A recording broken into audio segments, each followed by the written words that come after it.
Welcome to the Post-Symposium Community Integration Webinar Series. This presentation, Finding the Veteran, Unique Ways to Proactively Outreach and Engage Veterans, is the first of a three-part series. We will begin today's presentation with short introduction, followed by a panel discussion, and then we will open up the floor for questions. Today's moderator is Shia Ellis-Flint, America's Warrior Partnerships Community Integration Manager. Shia manages and supports communities looking to create a solid program foundation of community integration by serving as a liaison, program mentor, and operational advisor. Shia has a wealth of knowledge from her previous work with communities-based veteran-serving organizations across this country. Shia, that's it for me. The floor is yours. Welcome again, as Allison said, to Finding the Veteran, Unique Ways to Proactively Outreach and Engage Veterans. We have brought together 3 affiliates and partners that have been doing this exceptionally well to share best practices with you all and have open discussion about how they did it, pain points, how they've overcome. So I'd like to introduce our panel today. We have Heidi Phillips, Outreach and Events Manager at Veterans One Stop Center of Western New York in Buffalo, New York. We have Robert Murphy, Director of the Office of Veteran and Military Student Success, University of South Carolina, Aiken, South Carolina. And Nate Moore, Director of Community Engagement with Upstate Warrior Solution in Greenville, South Carolina.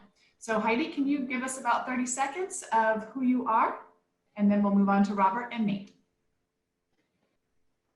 Hello, everyone. Can you hear me? Yes. Okay, perfect. So yeah, my name is Heidi Phillips, and I have been with Veterans One Stop Center for the past 2.5 years. I started there right out of college, actually, as a supervisor and moved up to the outreach manager just a year ago, last January. And I personally am not a veteran, neither are my parents or anything, but my husband is a Army National Guard veteran. Hey everybody, this is Robert Murphy. Thanks you guys to AWP for hosting this event today. I'm a U.S. Marine, post 9/11 veteran. Got this great job at the University of South Carolina, Aiken, as a director of the Office of Veteran Military Student Success.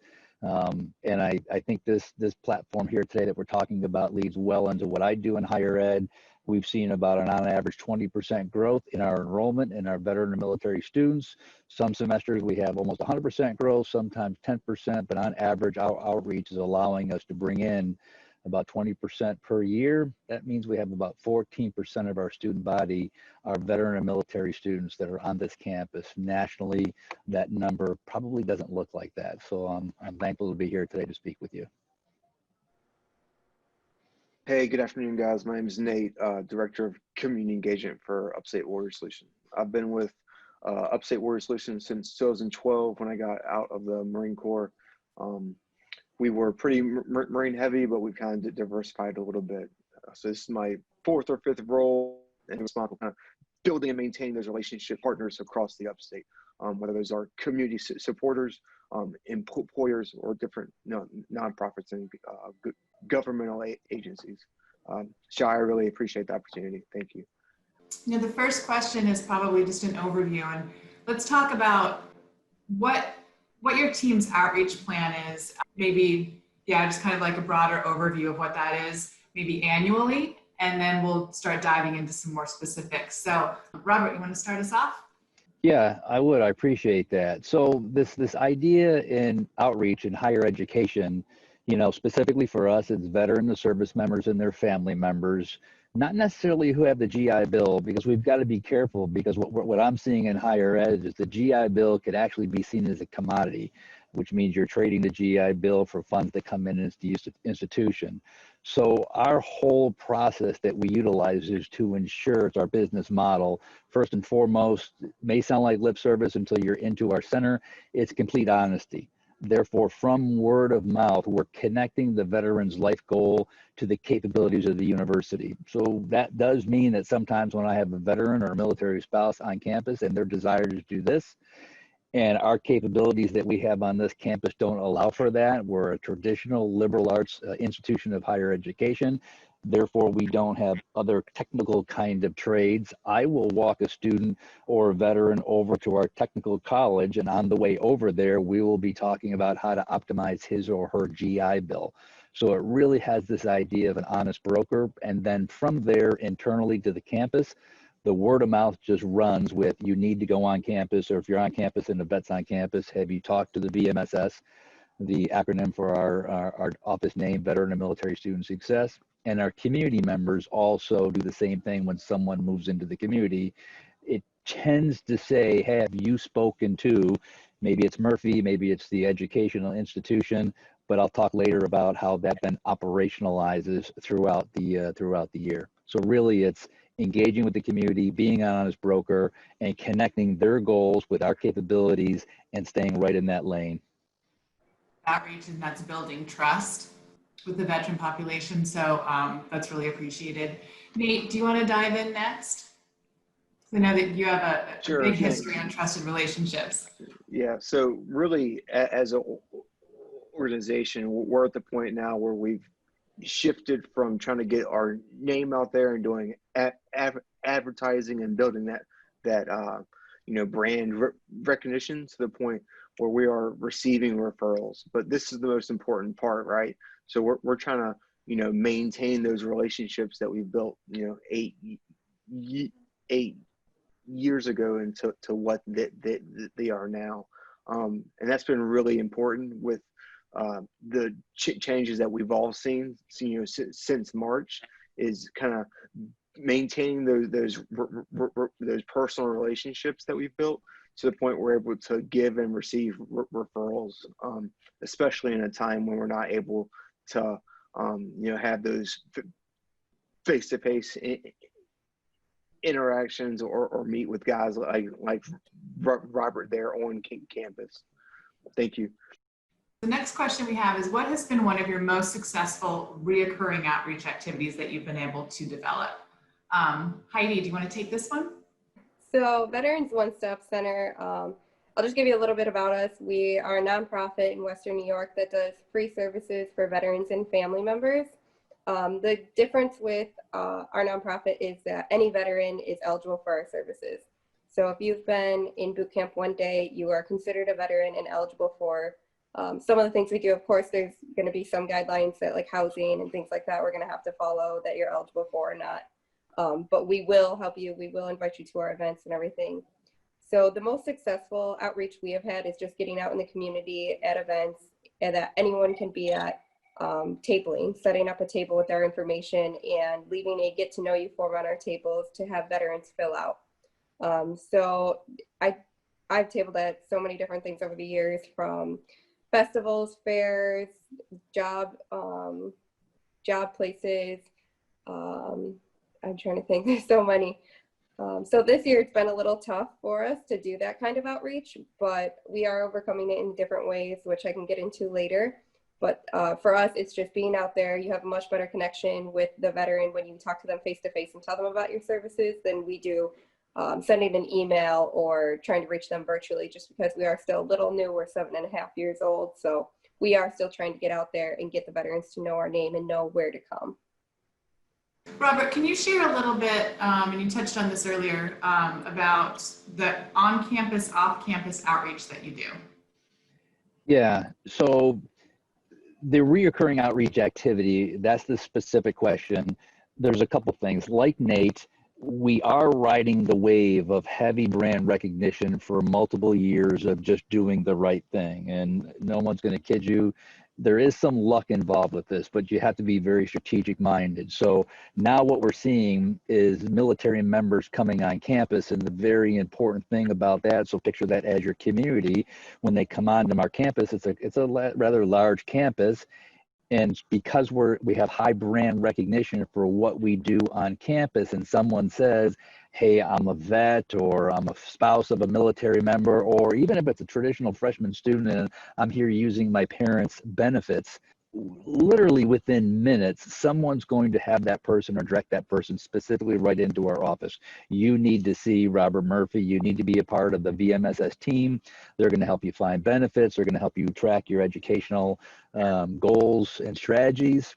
So that's kind of a microcosm of what we do on campus. It's taken a lot of work with deans, with chancellor, with the individual professors, with the staff members on campus. So we do that here. And then the exact same thing happens out in the community. I'll talk a little bit more, like Heidi said, in detail. But imagine in your community, if someone comes into your community, they move and they retire in your community, or they transition into your community. We have Fort Gordon and Fort Jackson. We're kind of flanked by those two areas. They go to a real estate agent, and the real estate agent, once they find out whether they pull out a Navy Federal credit card or USAA to get a home insurance, the question comes up, are you connected to the military? And there's two people within our community that are community members. The real estate agent, for example, will say, have you seen our veteran services officer, Dwight Branham, or have you talked to Robert Murphy at USC Aiken? It's usually for the veteran or their family member. So on a macro level in our community, we've been able to harness those partnerships for brand recognition to bring people in. And then the last thing I'll say very quickly is we're constantly doing social media, just continue brand recognition around all the holidays, all the events, and it may seem trivial, but that keeps the name out. It keeps the people to remember whatever the event may be, that USC Aiken, our community, we're out there, and we are truly, not just a buzzword, a military-friendly organization. And I want everyone to feel like they can take some time on these answers and get into their details for sure. We've got plenty of time. Nate, so I'm going to tap you now to talk about what you want, but I am going to specifically ask you to talk about your relationship and how you built that out with Prisma Health.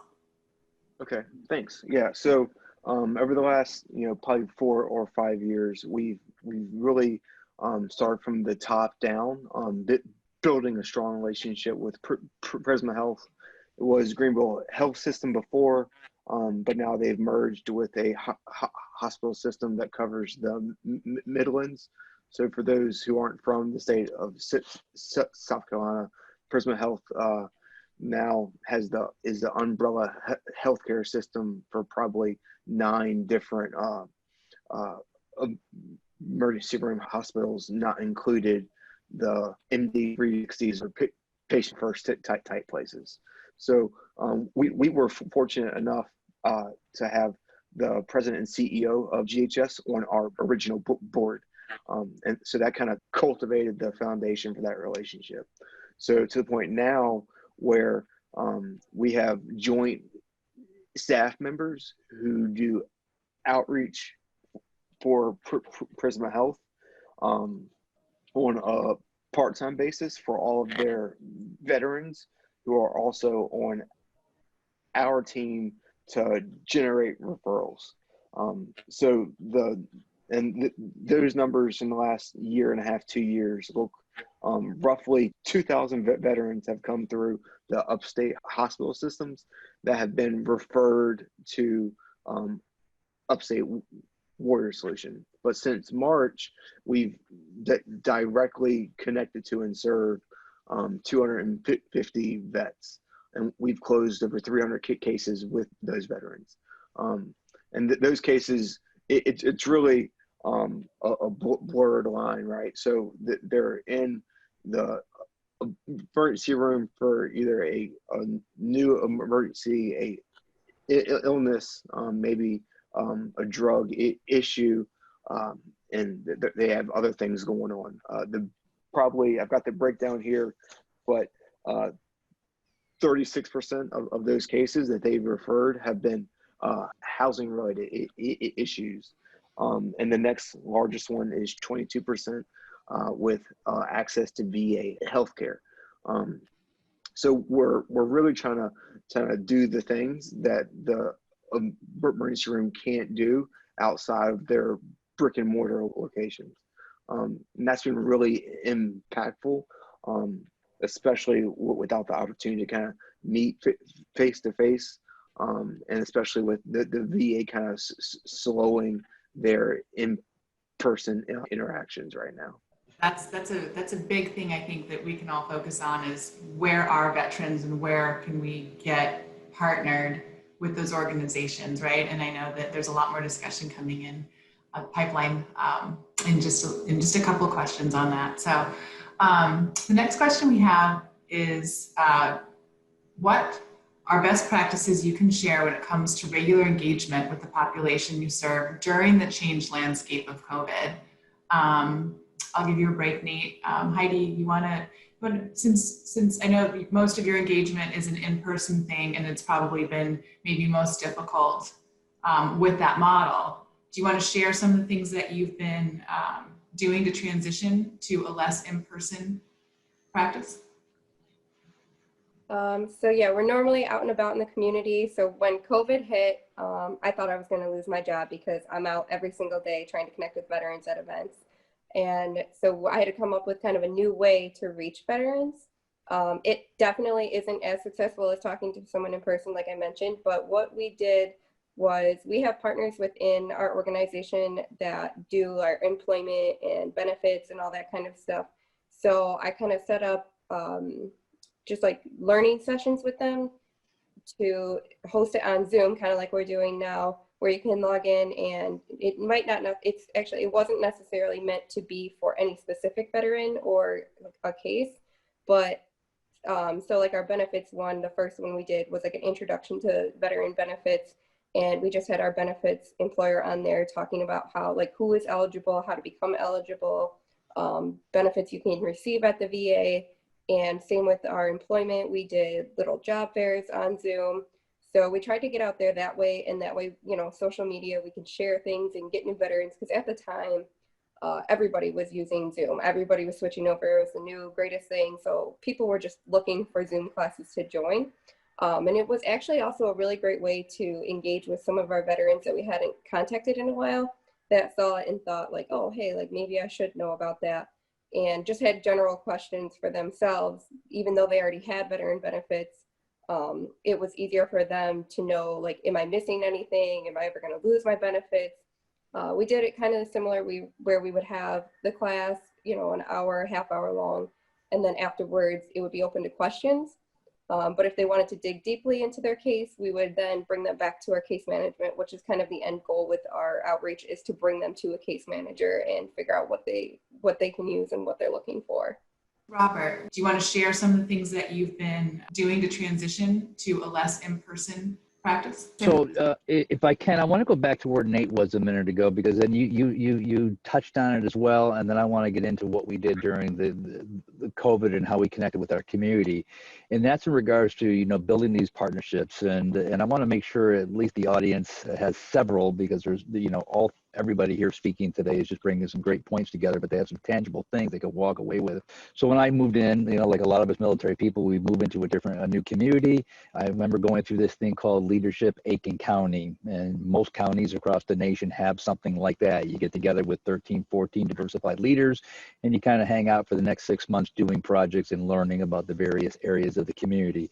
That was so key for me in understanding that who my community partners are. That's where I actually originally met, you know, Jim Lorraine through an organization like that, who's now, as you guys know, where he's at with AWP. Then from there, we said, well, let's do the same thing with our veterans. So we built the Aiken County Veterans Coalition. We brought in all the veteran service organizations, you know, from the VFWs to MOA, the Military Officers Association of America, every organization that's affiliated with military or veterans, and brought them together, which then moved up into a state kind of coalition. So if you're co-located and you have a institution of higher education kind of in your area of operation, the best thing you could do for them, because veterans are automatically going into that to use their GI Bill. And remember, these are 20, 25, 30, 35, 40-year-old people. They're young men and women. They're naturally coming to that area. You want to be able to support that, but then there's other ways in which you can support them who are going to live within your community. So now you tie all these community collaboration up together, and you as a whole centric organization can provide all those services they need. Then you introduce COVID in March, and I remember very distinctly. I mean, we just shut the campus down. Everybody went home. It was spring break. We shut the campus down. So the number one thing we had to do is, my mission statement to my team, about 13 of us, was we are not going to let this degrade our operation. So we had to get our team up and running remotely very quickly. I mean, people have been working remotely for years. I understand that in corporate America, but for higher ed, you know, we might teach remotely, but operating the entire campus remotely was a challenge. So we harnessed every technology that was out there, from Microsoft Teams to Office 365, OneDrive, put ourselves up and running in about 5 days. We were completely communicating with one another. And then it sometimes got as simple as this. We made sure we answered the phone whenever it rang. We made sure we answered the email whenever the email came in. That community, when they reached out to us, knew they were dealing with a human person on the other end. And it was almost as if, are you guys up on campus working? And we weren't. We were completely remote, just like everybody else. But yet our customers had no idea the interface and the human interaction was just as intense. So I can't emphasize enough, answering the phone, returning an email, being very responsive, and then incorporating. We did things like telehealth for our mental health services that we have for our military members. We moved that very quickly. We got our veteran transition success advocates up to have private phone calls. So we were able to screen phone numbers. So we were able to bring things in. So we just harnessed what we do in the military. We're very resilient people. We harnessed all that technology and brought that to bear. So therefore our customers really didn't flinch. By the time April came along, within 14 to 21 days, we were completely operational, just like we're doing things right now today. Yeah, amidst all this technology, I've heard time and time again, so many people say it's just getting back to basics. Yeah. That answering that phone thing is Answer key. the phone's huge. So Nate, will you please share with us what your organization's been doing over the last 6 months during the COVID? So with that same note that Heidi touched on, so since 2012, we've connected to roughly 9,000 vets and spouses. So as soon as we had to kind of shut the doors, we created the plan to follow up with 100% of the warriors that we have connected to in the past, whether they're still in the upstate, whether they're outside of our area, didn't matter. So we called each warrior and emailed them if we couldn't get them on the phone 3 times to try to reestablish that relationship, make sure that they didn't have any additional needs. If they had needs, whether it was applying for unemployment, whether it was some direct support, because we got a small grant from one of our funders to do some of that direct support, or referring them to other partners, we were able to connect to 82% of those vets that we reached out to. And that was a really big deal. You know, I mean, that's like 6,000 plus vets. And that didn't stop the normal coursework of getting referrals and doing our normal outreach. That was just a additional duty. But our board and our partners were really impressed by that, because they never had the question of, are y'all open, or are y'all still accepting referrals, because they saw what we were doing nonstop.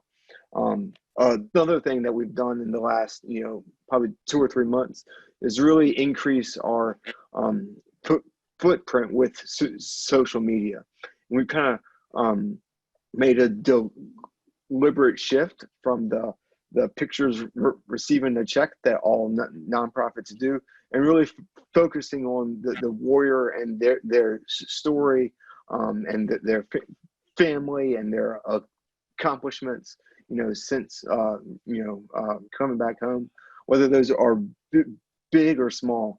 And really on Facebook every Wednesday, we call it Warrior Wednesday, we highlight a vet, and we go over, it's a short blurb, it's a picture of them in service, it's a picture of them now, whether it's working, or the family picture at the beach, talks a little bit about their military service, talks a little bit about their family and what they're doing now, whether it's in school, working at a nonprofit, staying home with the kids, whatever that is. And that, focusing on the warrior is really what's gotten us to where we are now. Great. Can I do a little follow-up with you, Nate? Sure. Can you give us a little insight into, as you're making all these hundreds of follow-up calls, because you've built these relationships with your veterans and their families, can you give us a little insight as to how many more services you were able to provide, or were there referrals to other veterans that they knew that may have been in need of something? Yeah, we did see a uptick in the peer-to-peer referrals, and really it was just trying to focus on, what are you experiencing right now? And the same thing that they were experiencing now has really been highlighted across the country. It's big on employment. It's big on the family services. If you ask me what my biggest need is, it's going to be completely different than my wife's, who is able to stay at home with the two kids during this time. But for those who didn't have that option, especially now with the school schedule changing or not changing, whatever you want to call it, it's really childcare, and that's been a big thing that we've worked to kind of support folks and come up with different resources and solutions, especially in the past month and a half. Because it's completely that need is completely different than it was six months ago. Thank you, Nate. Let's move on to question 3 for everyone. And this is always a really, really, really challenging and really good one. Can you provide messaging tips that make veterans want to initially engage with your organization? What are the tricks up your sleeve that you have to get people to talk to you? Robert. Well, I know you don't. I don't like the word tricks, or because that kind of goes against our business model again. So I guess what I would say is, we've become the experts. We take this very personal. We become the experts in our lane. So if a military member, a veteran, walks into my office, and we've done this, we've had Korea War era vets who will hear about our center on campus, higher education, that's our lane, and they want to get their DD-214 squared away because they're getting to a point where they're thinking about funeral arrangements and those type of things. I just don't say this is not our lane, therefore go find somebody else. We do what a warm pass off, so I can pick up the phone and personally introduce that veteran in with another veteran service organization who is the expert in that area. But now we get into this traditional area of higher ed. Not only have we become experts in our lane, so here's my hook. Within minutes, I love to hear these words. I wish someone would have told me this 3 years ago when I started using my GI Bill, and usually by the time they show up on my door, they burn through 30 months worth of benefits. They don't know about the alternative stacking benefits. How do you take the Montgomery GI Bill, stack it to the post 9/11 GI Bill? Maybe how does Chapter 31 voc rehab fit into that? So within moments, not just me, but my entire team can be the experts in that lane, as well as be the experts in higher education, how to obtain that, and then how does that connect to their career. So it's just like I'm probably nerding out with you right now. That's our hook. That's our lane. That's what, there's no one else in our area who I think can talk as detailed about this stuff as I believe my team and I do. And I've learned that from other experts. And like I said, I know what my lane is not, and I know those vets whose lane is in the disability ratings, the DD-214s, all the other things that organizations like you and Nate and Heidi do. I'm just one pitcher. I stay in that lane, and we're the best people at that job. Heidi, you want to go? Yeah, so mine's going to be totally different. We would love to be the person that everyone knows to go to, but like I said, we're still kind of new. We've had turnover, large turnover in the past, so we have started from scratch again within those 7.5 years. So me personally, tabling, the draw for people, honestly, free stuff on your table. Those tchotchkes, free flashlights, koozies, all that kind of stuff is going to draw people to just come over and talk to you. And then trap them, basically. Trap them with a conversation, ask them how their day is, and you don't even have to get to that, are you a veteran part yet, just converse with them, and they'll eventually bring it up and say, so what is all of this? And that's when your key is to hook them into the conversation about who you are and what you do, and they'll probably say, well, I'm a veteran, and it'll get into that. And then you start seeing what they might be looking for, and a lot of the times they're going to say, oh, nothing, I'm all set. Well, because we have such an arrangement of different services, there's a lot of things out there that they don't know they're even eligible for. Like a lot of veterans won't even know that they're eligible to have healthcare at the VA or that they have a GI Bill. Like there's so much out there that when they get pushed out, they don't remember. So we're here to kind of pick that up and let them know that we're here for all of those different services. And then it's kind of knowing who you're talking to. Like, it's almost, I've looked at it when I started as sales. You have to kind of read the person. You're not going to try to sell somebody on the fact that we do free events to someone who doesn't even have a home or food in their fridge. You're going to try to let them, you know, talk to a case manager as soon as possible about our housing program and how we can get them in a hotel tonight. And then there's people who try to argue with that they are all set, they don't need anything, but then they're lonely. So that's the ones we push the events onto. So like yesterday we went kayaking, tomorrow we're going golfing. So all that kind of stuff sounds really fun to someone who thinks that their life is okay and they don't need anything. But really they might just need to get out there and have that peer support with other veterans. And it's just a fun way to try to draw them in. So yeah, giving away free stuff has always been good for us. And we usually, I don't know about this year because of COVID, but the Buffalo Sabres, we honor every veteran on the ice for the national anthem. We pick them. So that right there is a huge draw to people too. They'll get connected with us and, you know, sign the form to get onto our list just for that reason alone. But then a case manager will follow up with them no matter what once they've connected with us. And once they get a little more information from the case manager, they do decide at sometimes to come in. So even though they think they're just getting something for free out of it, just getting recognized, they end up finding out that they are in need of a different service. That point that you made about knowing your audience, knowing who you're talking to is huge. People won't engage if you're talking over their head or around the corner. And Robert, I got to thank you for making me feel really bad about a trick up your sleeve comment. I don't think I've ever felt bad about that comment before, but so thank you. I'm sorry. No, it's okay. Nate, can you share a little bit about your messaging and how it's been developing? Yeah, Shia, thanks. I mean, and actually what you just said was perfect. It's about knowing your audience, right? I mean, because we do so much, like Heidi just said, we're taking 16 guys on a whitewater rafting trip on Friday from multiple areas with a few of our staff. That it's not going to cost them anything, you know, because we offer things like that, and we also offer some of that direct support, and then we offer everything that we do for the vet, we do for the family themselves.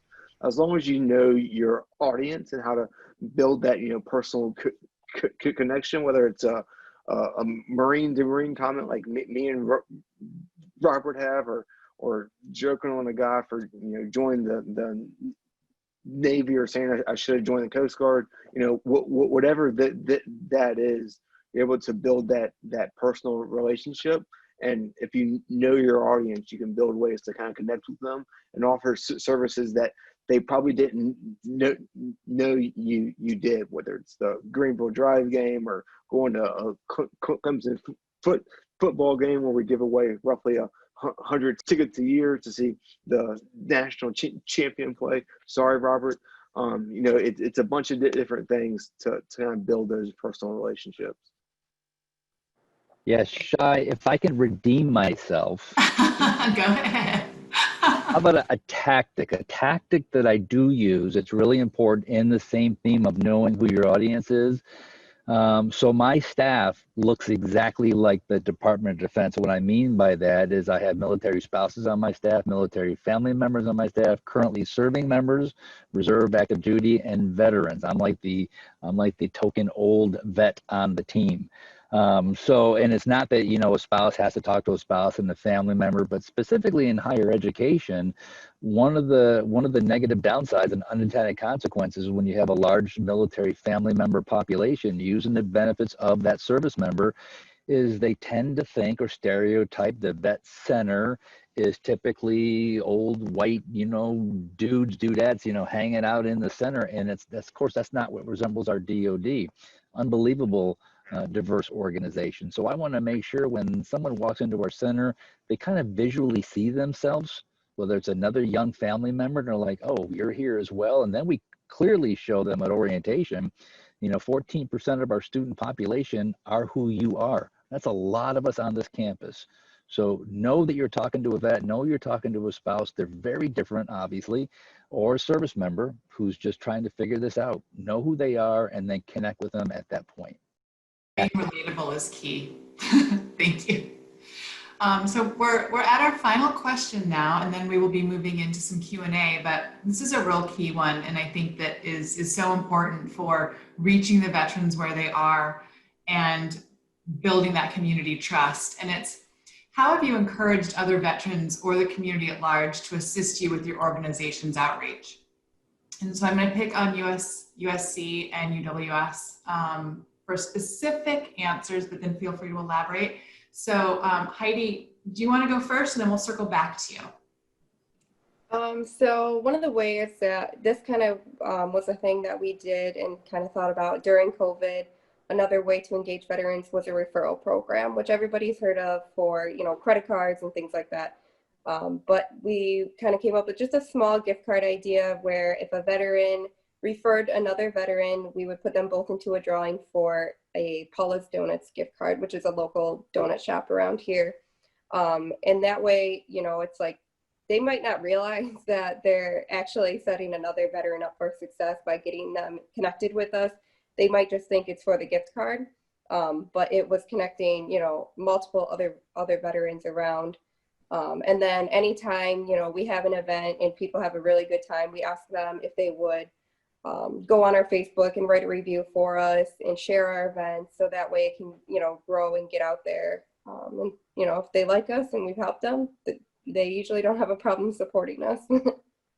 So Nate, can you talk a little bit about specifically utilizing your board to outreach and get things accomplished?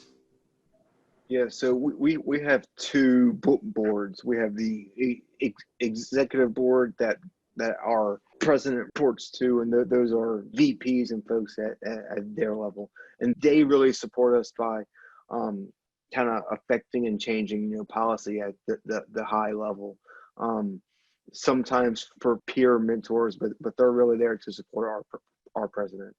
But because we have 4 offices that cover 5, soon to be 8 counties, you know, we have community action boards in every county, and their goal and their mission is to support our team on those local areas. That they're the business owners, they're the county veteran service officer, you know, they're the manager at the homeless shelter, you know, and that relationship there is extremely important for 1, referrals, and 2, support itself, because when those 15 to 20 folks completely understand us, and they're able to make referrals to us, but also when we're trying to build a relationship with a new person at Greenville Tech, you know, someone else on the community action board used to be,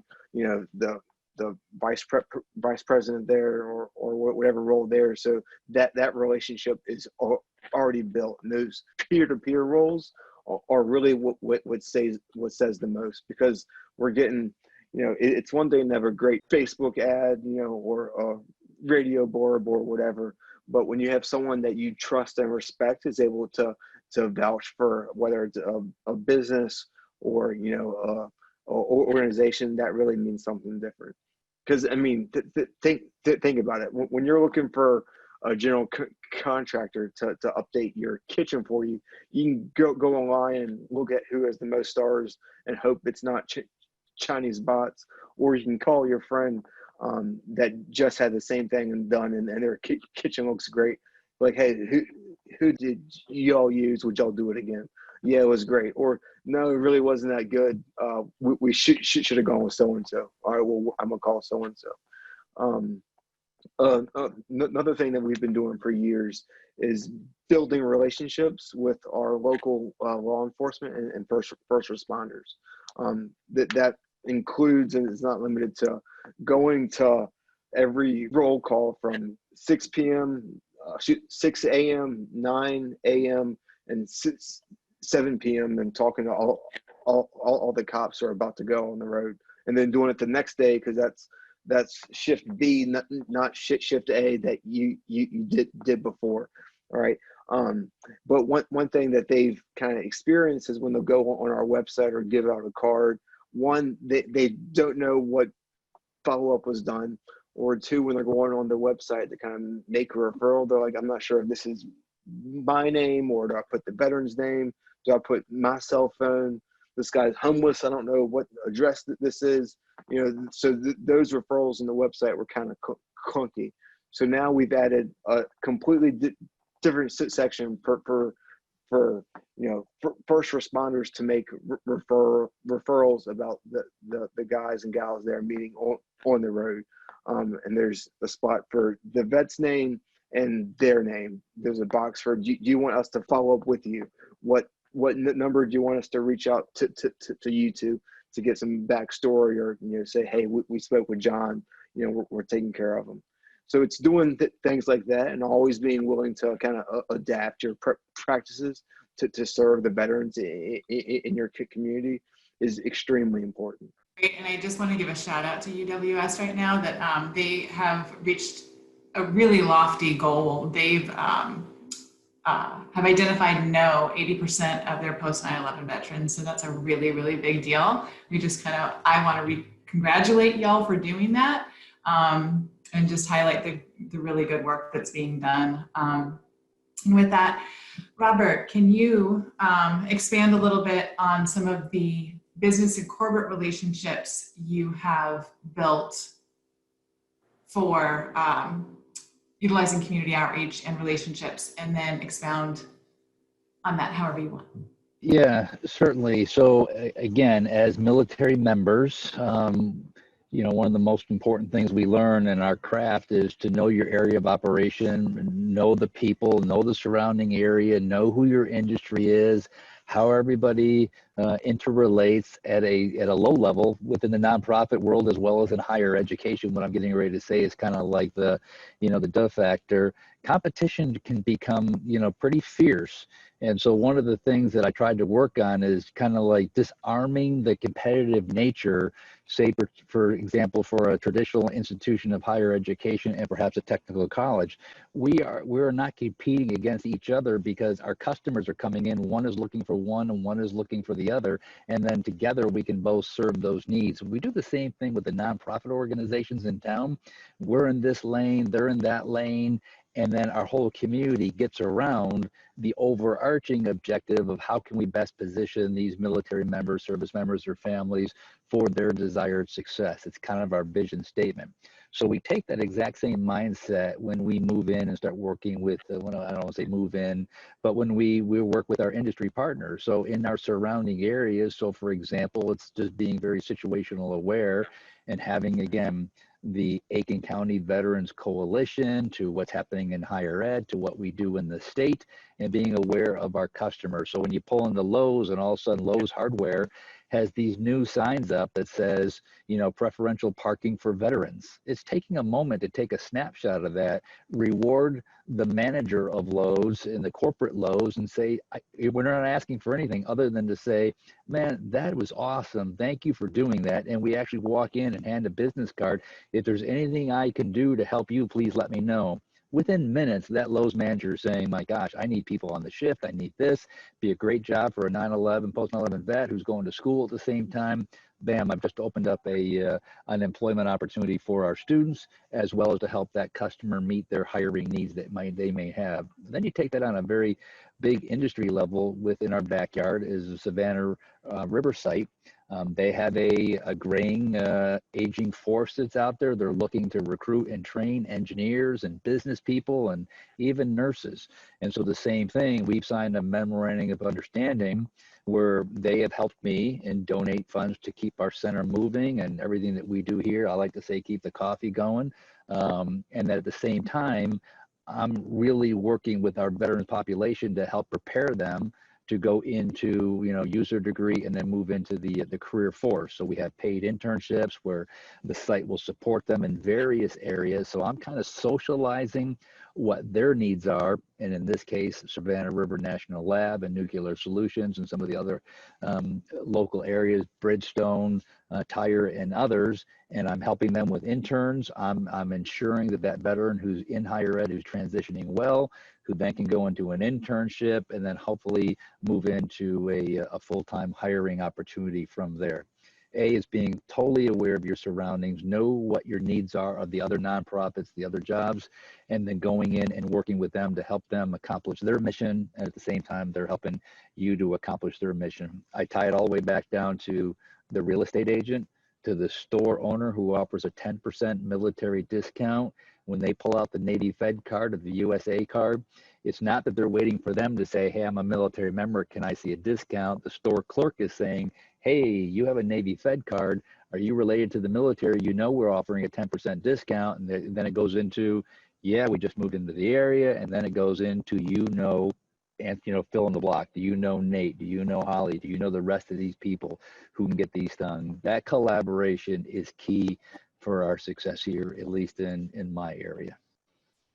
Thank you. Alice and I are going to start looking through the chat box and announcing some of these questions that y'all have been posting. Allison, can you confirm for me, will we be able to supply some of these comments that people have been making, because people have also been saying, hey, I've got an idea here, or I have this resource there. Is that something that we can send out as an after action? Yes, definitely. To everybody who is attending today and everybody who registered, will get this recording, plus we'll take pieces out of the chat box and send that along as well. So if people have shared their information, that you can each have each other, because that's been a big thing. People really wanting to connect with each other. Jennifer says that, of course, like you guys all said, referrals is the number one, right? To get new people coming into your organizations. But she said that radio has been a good recruiting tool that hadn't been used in as much lately, but that's gotten to be during COVID and a good area for them to be giving advertisements in. Tim actually went and found this answer already. He told me he did, but I'm going to ask it to you, Robert, anyway, because he asked it. He was looking to see, does your campus have a VA Vital Program Coordinator embedded, or do you have one at USC that you're integrated with? Yeah, so that term, if that gentleman or that lady is referring to the vet success on campus that the VA instituted, 8-9 years ago, that's based on the size of the population that you have on your campus. If you get to a certain level, the VA will put someone on your campus. We just knew that our population, that number is quite large, wasn't going to be able to happen on our particular campus. So what we did is we partnered internally with our psychology department, who runs a clinic for our community, and we have grad students who are now going through applied clinical psychology program, and we embed them right into our center. And it starts out with this: the veteran or the family member, our population, test anxiety, trying to take a syllabi and then equate it to an op order. So these grad students who work under the guidance of a PhD clinician actually are able to provide those services right onto our campus. So again, it starts out with something perhaps like test anxiety or stress management or anger management, and then perhaps those might be symptoms of a deeper issue that was related to their time in the military, and then we can collaborate with the VA, or we can do some of our counseling right on campus to help that member stay engaged with their education, but yet deal with the natural occurring effects that might take place during your transition out of the military into the civilian world, or while you were in the military. Excellent, thanks. Thanks for that. So Fletcher asked, what types of events are you guys able to have? I think it's because we're at this COVID and during the time of COVID. I'm assuming it probably is different from state to state, depending on how locked down you are. But Heidi, what have you been able to do event-wise? So for our peer support, we've actually been able to have quite a few events over COVID. Our peer support program, we ran weekly coffee chats. So it was just to get on Zoom and, you're sitting at home and just to talk to one another.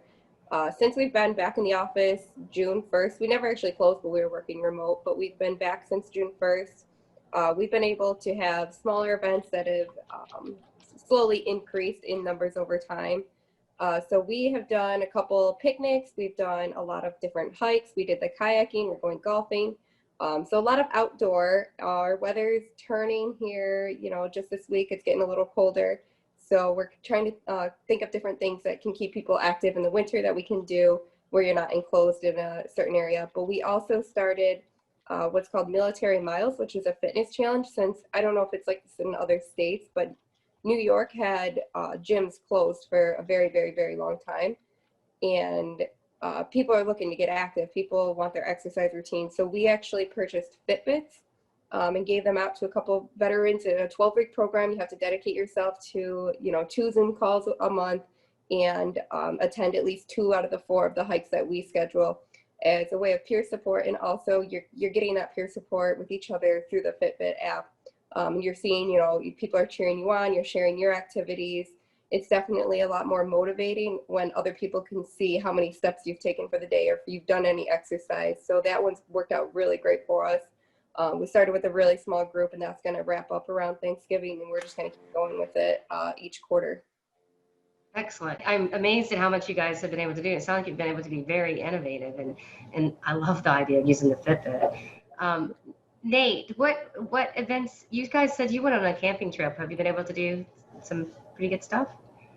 Yeah, we've continued to try and do some of those recreational things to the point where we joined a kickball league and had 16 vets on a kickball team every Wednesday, and we bribed them with having a adult beverage after the game. It was kind of funny watching a bunch of broken vets definitely not win a bunch of those games. But yeah, I mean, just doing those different things and trying to get out of the office and meet and get guys and gals where they are.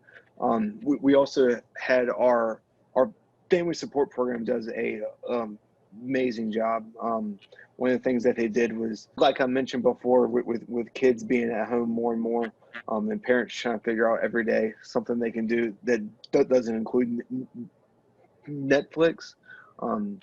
They had a class every third or twice a week for the kid that was in partnership with Clemson University, doing some of those you know, learning with your hands, art projects, you know, different things like that that focus on the kids there in the house.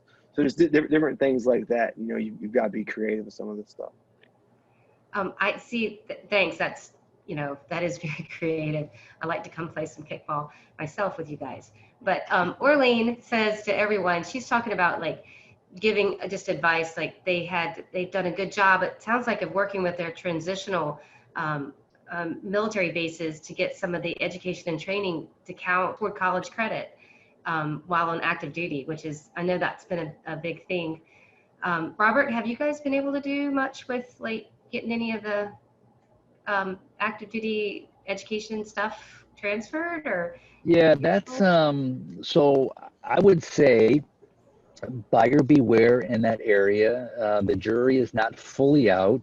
And let me use cyber, for example. That's the up and coming national trend you see in higher education. And just 10 years ago, it was like Homeland Security. So guys like me and other who did some really interesting, neat things in the military, there just wasn't academia to credential those type of things. So when you went to a job interview like I did on Capitol Hill, they're like, don't you have a degree in this stuff? And I'm like, yeah, 23 years in the Marine Corps operational, you know, in and out of several AOs gives me some credibility.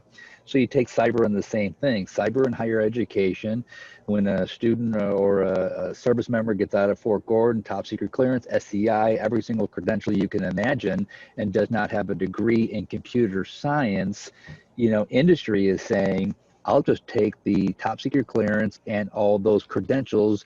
The degree is not important. So now our higher ed is trying to catch up with creating a degree. So then do you hire the degree or do you hire the credentials? So industry's not ready to make that determination.